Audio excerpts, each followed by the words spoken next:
Welcome, everybody. Prophecy in the Spotlight here. I'm Brother Goodwin, your host. Dr. Charles Hiltibidal is here with us in the studio. If you remember, folks, last week we brought a very interesting show. A lot of folks commented on it. We talked about the different roads of prophecy, different prophecy. Like, for instance, there's prophecies concerning the church and what the last days church will be like. There's prophecies about what's going to be happening in Israel. There's things about what the world's going to be like around us. Remember that? That was last week. If you didn't see that, go to the YouTube channel right there on our website, Prophecy in the Spotlight, and take a look at that. It was a good show. We're going to come in on the back of that one with a show that we're going to call the 2030 Agenda /globalism, because that's what the 2030 Agenda is. And we've been telling you about this for weeks now, that we're going to do a show on the 2030 Agenda. We're actually going to probably do two shows on it, two in a row. We're going to start with it today. I want to start with a couple of verses out of Revelation 13, and we'll get Doc in here. Let me start with verse 11 in chapter 13 of Revelation. By the way, this is the chapter about the end times. This is the chapter that deals with the false trinity, the Satan, the Antichrist, and the false prophet are all mentioned in here. And the mark of the beast comes into play right here. So let me just read a few verses, starting in verse 11. I beheld another beast coming up out of the earth, and he had two horns like a lamb, and he spake as a dragon. This is the false prophet here. The Antichrist was mentioned in the prior verses. Verse 12, and he exerciseth all the power of the first beast before him, and causeth the earth and them which dwell therein to worship the first beast, whose deadly wound was healed.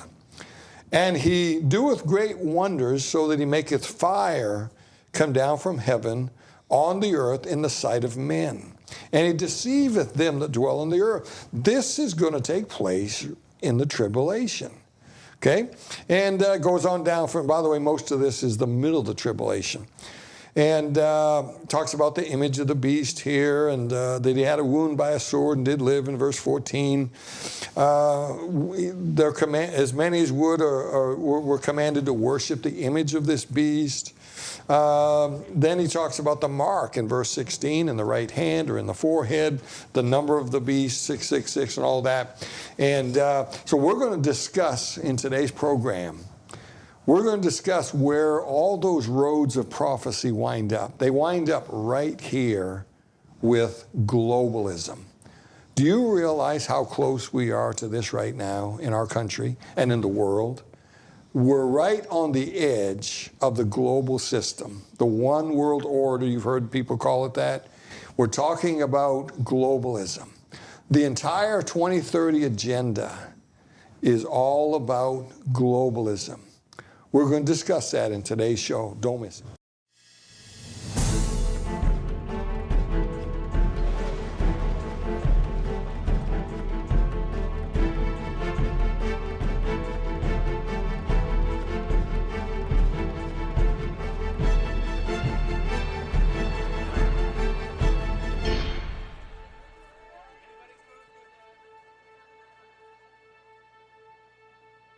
And welcome, everybody. Glad to have you with us today. Don't touch that dial. You're going to want to hear what we got to say today.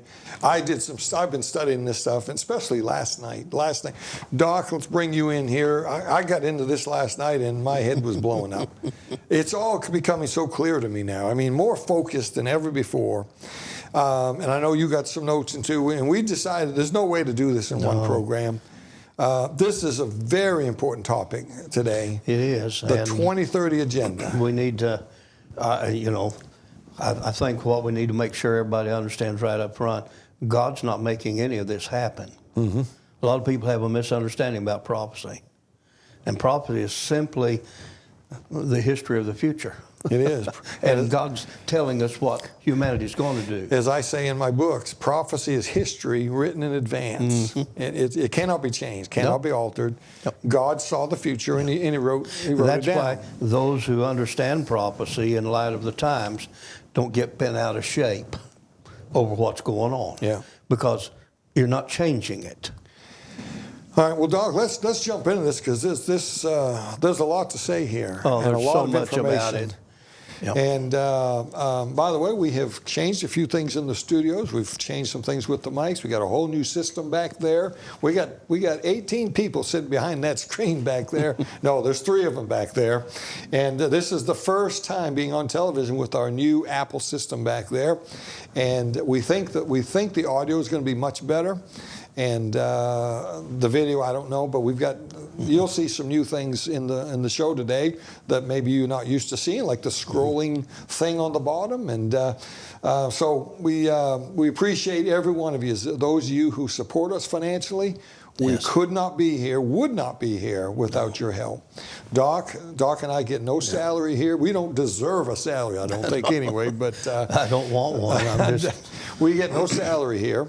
And all the money that comes in pays the airtime to be on Christian Television Network, VTN in Arkansas, and we got YouTube stuff. We got YouTube Lives going on now. I'm doing YouTube and Facebook Live, 2 of them a week, and that's going to expand. I'm going to expand on that. I want to do a live show every day, Monday through Friday, a 10 or 15-minute thing. So we're working on a lot of things like that. We're praying about. If you can do a 10 or 15-minute, that'll be a real start. You don't think it can be done with me. I notice your wife's smiling back there. My wife, she's about ready to give up, I think. But yeah, I have my introductions are usually 20 minutes. So, but anyway, we appreciate everybody that supports us Amen. and keeps us on the air. Appreciate it very much, and know that your money that you give is not going to waste. It's going to get our broadcast out over the airways, and these airways that belong to Satan. He's the prince and power of the air. Yes. I don't think, Doc, anyone understood that verse 100 years ago. Well, not to the details of which we can today. Yeah. Yeah. So I know radio is older than 100 years. I realize that. But, a couple 100 years ago, what did people understand about that verse that we can see today? Well, Doc, let's start out with a little definition here. When people talk about the Agenda 2030. Now, make sure everybody understands this is from the not just the World Economic Forum. It really started in the UN, and they picked it up and they're running together on it. The UN passed this agenda in 2015, I believe it was. I have it here somewhere. I think you're right. And not a one of us got to vote on that, by the way. And by the way, neither did Congress or the Senate or the President. This was done in an outside organization. All done by the elite globalists. Yeah, and the World Economic Forum, the International Money Fund, all these little things out there are all involved in this. Well, you can trust them, though, because they're the same people that let Hamas build tunnels under the UN buildings in Gaza. Yeah. We if we haven't learned anything if we've learned anything in the last 2 or 3 years, we ought to learn that you can't trust anything that the government's telling us. No. But here's the definition.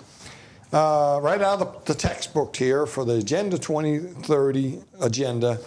Here it is. The Agenda 2030 is a commitment by the United Nations to eradicate poverty and achieve sustainable development by the year 2030 worldwide. Yeah, but doesn't that sound good? Yeah. Eliminate poverty and make everything sustainable. Yeah, and the last line is this: ensuring that no one is left behind. Oh.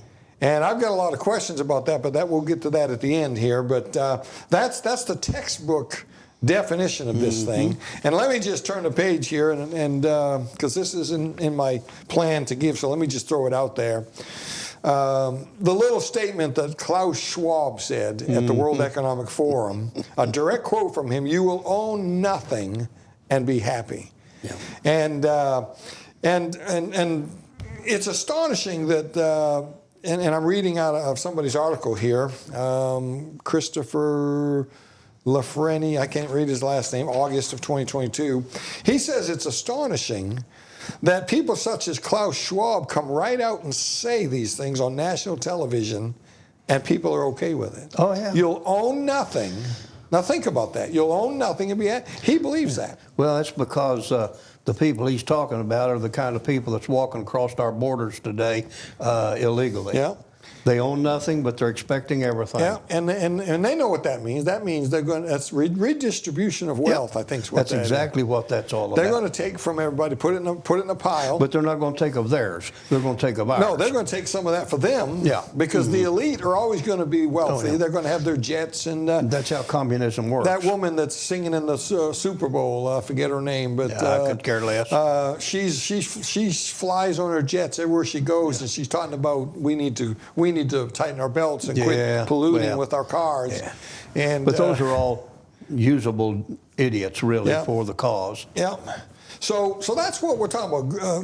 This agenda is out there, and they're all talking about it. Oh, and they're working feverishly for it. They believe that that's when it's all going to come into place, and their utopia is going to be here. We'll be under this system. They're going to save the world, they think. Yeah.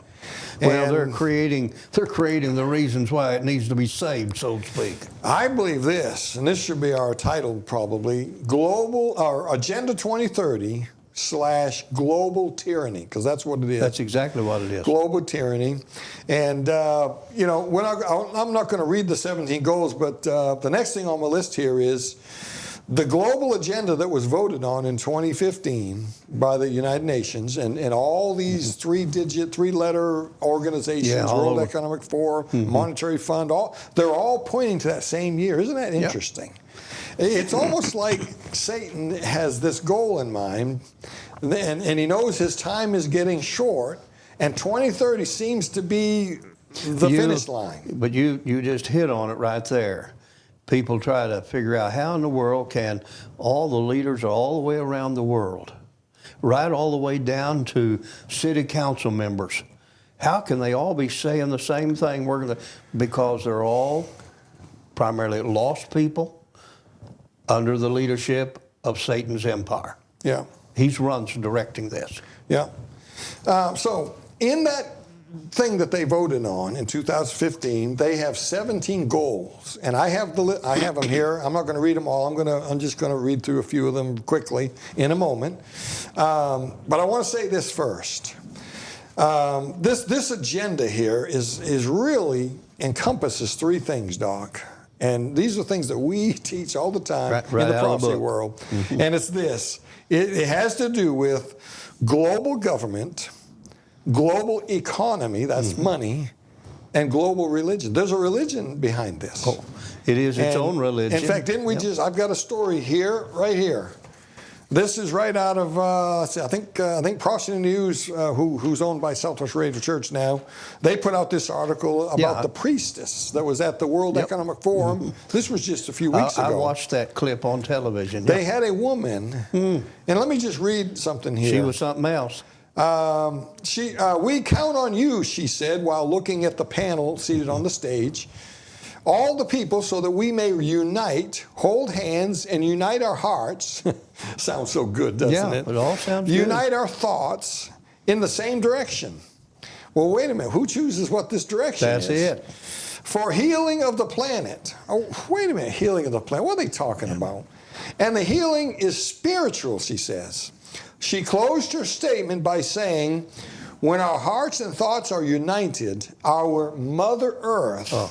Our Mother Earth will listen to us. What kind of talk is that? It's all a form of pantheism. But yes, I watched her. And then she walked around and she breathed on every one of them. She performed a pagan ritual by rubbing her hands together and chanting. She then went one by one to the six panelists and blew across the top of their heads. This is demonic. It is. Well, it's pure demonic, yes. And, the Lord says in Psalm 24, verse 1, the earth is the Lord's and the fullness thereof, the world and they that dwell therein. Yes. We're not going to save the world. The world's got a purpose here, and the world has an end coming. They need to understand there is no Mother Earth, but there sure is a Father God. That's right, yeah. And so that alone tells us what's behind this. God is not behind this. This is globalist. This is the system you just read a few verses concerning in Revelation 13. And it's that mystery Babylon.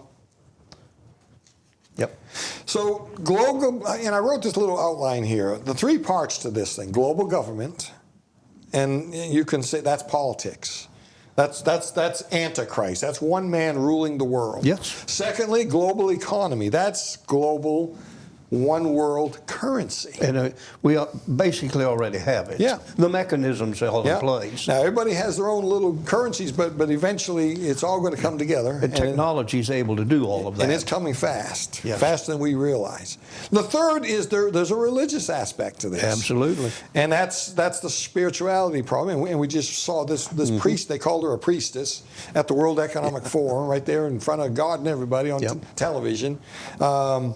But let me go a little further here, and I won't go into it in detail again, but there's a meeting that took place in 2013 with the Pope. Yep. And he's pushing all of this. Yeah. Well, the guy from Israel, he's dead now, and I've got the whole story. I got it all printed out. He believed that the Pope was the one man that could bring the three world religions together: Islam, Christianity, and Judaism. The Jews, Islam, and Christianity. And to them, Christianity is Catholicism. And it's never been Christian. But anyway, yes, we understand. And so that's the religious part of this thing. Bringing the world's religion. They have to bring the world's religions together. The only way to do that is compromise. Oh, yes. I mean, you're going to have Islam and Christianity on the same platform. You're already watching even your fundamental movement in Christianity drifting. And so once the rapture takes place, it won't be difficult for who's left to just, hey, this is all right. Yeah. Now let me say this too, and you and I have talked about this many times over the last months. My next point is this. When the time comes for the Antichrist to be revealed, which is Revelation 6, right after the rapture. 2 Thessalonians chapter 2. Yeah. He isn't going to appear on the world stage and then try to put the world together. No. It's already going to be there. The one world globalist system, and you and I have talked about this before, will already be in place. Probably the financial system will already be in place. We're already in it. I have a DVD, if she wants to put it up, Understanding the Antichrist Kingdom, because I realized a great majority of Christians think that the Antichrist is going to build his kingdom. Yeah. Well, Revelation chapter 6, the crown's given to him.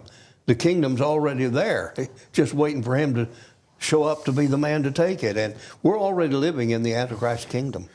Yeah, go ahead and leave my book behind it, because that's going to be next. They've put my book up there behind yours there. So this thing about globalism, in my book, 7 Clocks a Ticking, Doc, I have a chapter here about Daniel's ticking clock. Mm-hmm. And in that, I have a section about globalism. And I call it Globalism is Here. Oh, yes, it is. The one world kingdom would be what leaders call globalism. This term is a household word even now. Yes. We hear about global markets, global currency, global trade, global unity, and of course global war. Don't leave global war out. We're just about there now. And global warming, even though they changed its name. They changed it to, because climate change, but yes.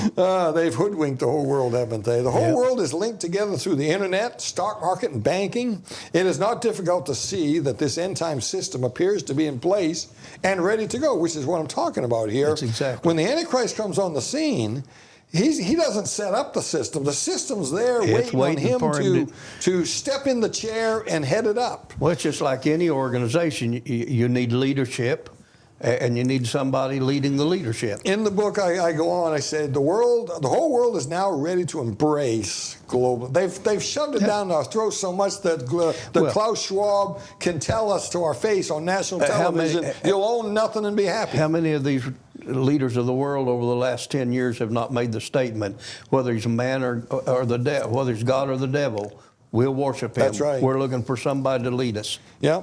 I got a few quotes in here that I wrote. I said, if you don't believe me, look at the following quotes concerning globalism. And if you are at least 50 years of age, you will recognize most of these people. Globalism is the central reality of our time. It is coming. You cannot stop it. No. Bill Clinton said that. State of the Union, January 2000. If one word emphasizes the changes we are living through, it is globalization. It is the future of the world as we know it, former Secretary General to the United Nations, Kofi Annan. Back in the year 2000, the prime ministers of Great Britain, the Netherlands, Sweden, Chancellor of Germany, all banded together to collectively write, "We all embrace the potential of globalism." Now, by the way, these are world leaders. Yep. They haven't asked the people anything. They've just decided it. But they're the leaders, so they know more. It is the future of the world as we know it. And that was from the Washington Post, September 2000. And here's one. As the world continues to change and we become more connected to each other, globalization will bring both benefits and disruptions to our lives. But either way, it's here and it's not going away. Barack Obama. Yeah. We've heard of him, right? Mikhail Gorbachev is in here. That's the Russian guy with the big scar on his head. And he says, "I support freedom." That's funny, Russian. I support freedom. Yeah, for him. I support the free market, but it should be a socially oriented market economy. In other words, you can't have too much. You got to share with these guys over here. That's where you said the World Economic Forum is really working on a great reset of finances. The internet is becoming the town square for the global village of tomorrow. Bill Gates, the guy who thinks we should only have 500 million people in the world. And they're working that direction. They're working to get there, yeah. David Rockefeller's in here. Brzezinski is in here. Alan Greenspan. The list is endless almost. Let me read this last leaders. one, Doc. This is someone we all know. Globalization has altered the dynamics in the White House, as well as between the White House and the Treasury. George W. Bush. Yep. And I wrote here, it's all about a kingdom. Sure is. So here we are, Doc. So the New World Order will already be prepared and ready to go for his arrival when the Antichrist takes over. The financial system will be in place. The mark of the beast don't happen yet when he comes on the scene. That's like in the middle, but it'll be ready. But it's, as you've touched on already, technology. I've got another DVD of that's technology in the Antichrist kingdom, and you're watching how not only the political movement of the world, you're watching the financial movement of the world, but you're watching the technology of the world with artificial intelligence moving to bring all of this together at any given time. And we're living there ready for it to go. All right, now she has the misunderstanding of the Antichrist kingdom. Is that the one you wanted up? No, it's the one that's green-backed. It's okay. Artificial. But that's a good one too. These are both had to do with globalism. They both have to do with the subject we're talking about. Yes. Okay, and those are on the website, in your bookstore. So let's look at these 17 goals real quick, Doc, and because we're going to run out of time here shortly. I have the 17 goals that they voted on in 2015. This is what the big push is for. Goal 1 is this. End poverty in all its forms everywhere. End poverty. And that sounds good. I guess they're just going to snap their fingers. All right, no poverty is now illegal. No more poverty. Yeah, nothing has to do with your responsibility. We just see how we're going to take care end of poverty. I'd like to know. I got some ideas how they're going to do that, and they're not good. No, they're not good. They're going to end. Not only that, no more hunger. They're going to end hunger, achieve food security, and improve. I think it's bugs. We're going to eat bugs. Well, it's going to be bugs and plastics. Whatever out of a duplicator machine. And, wait a minute! Improved nutrition. Now, by whose standards now? Well, it's always by somebody else's because standards. they're talking about what's the corn? What's that stuff? The corn's made of now? No, that's the fuel. The stuff GMOs and all that. Well, all of us. Very little in our world, unless you have some heirloom seed, it's GMO. Yeah. Ensure healthy lives, promote well-being for all the ages. I mean, think about this. The nerve of even making these statements as if they've got the power to snap a wave a wand and this happens. But you can see how the leader of all of this, when he steps on the stage, can think thinks he's God. Yeah. Achieve gender equality. I'm not sure all that means. Gender, there's a lot of genders now. I wonder if they took that into consideration when they brought this up. In 2015, we didn't have all these genders, so they might have to add something here. Yeah. Ensure availability and sustainable management of water and sanitation for all. Ensure access to affordable, reliable, and modern energy. I think we're all going to have a windmill outside up on our roof. But I don't think we're going to have a roof. I think we're going to be in compounds. We may have the same energy my grandpa did, a candlelight at night.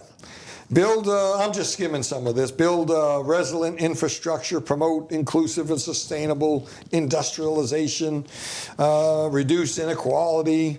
How does a guy in the UN snap his fingers and reduce inequality? Nobody Aren't they will. the ones that hate Israel and they vote against Israel every time something comes up? What are they talking about? But you got people like South Africa that bring them before the World Court for human. How ridiculous! Listen to this one. Take urgent action to combat climate change and its impacts. All based on that's a part of their religion. That's how it ties together. Conserve the use of ocean, seas, and marine resources. They'll have to get us out of the water. We won't be able to have boats. Won't be able to do any of that. Protect, restore, promote ecosystems and forest. And now here's my questions, Doc, and this is the crux of it all. Who enforces this? They do. Who? Because you're going to lose your national sovereignty. Who determines what's moral and what's not moral? Who determines what's just and what's not just? Mm-hmm. Who determines how much money you're allowed to have compared to your neighbor and what he has? And by the way, how do they know what you have compared to what he has? Socialism. Yeah. This is the Antichrist kingdom. It's the Antichrist kingdom here. How do they enforce it? When does this take place? How do you feed the world and claim that you're going to get rid of poverty? I think you got to get rid of half. I think you got to get rid of half the world. Well, this is part of their agenda that we've seen in the last 3 years, trying to get rid of a lot of the population, especially the older stuff. And you've got an educated or an uneducated people out here now that believe in evolution, so it's not difficult to sell them on global warming or climate change, they call it. So let me close with this, Doc. And we barely scratched the surface. We'll come back next week and continue with this. But they'll have to redistribute everybody's wealth. Yeah. They'll have to force people into the cities. And I could do a whole program. Well, that's just on what they're doing right now. And because they can control the cities. That's the whole purpose. By the way, all the cities are the ones that are causing the wrong people to win elections. The cities. Yeah, absolutely. The cities have all gone bad. Smart meters and control and all this, GMOs and Common Core teaching in the schools. And that's what this is all about. They're going to bring in this global system. All of it's designed by the elites under the guidance of Satan. To do it, we have to lose our freedoms. Yep. And what a scam this is. Doc, why don't you close You're this not out changing it. in the last 15 seconds? Well, you're not going to change the direction. And so the important thing is that you know for certain you're saved. Yeah. Because the only way to exit this program is to be born again and ready for the rapture. Yeah. Receive Christ as your Savior. There's so much more coming. Don't miss next week. Until then, keep your eyes on them skies.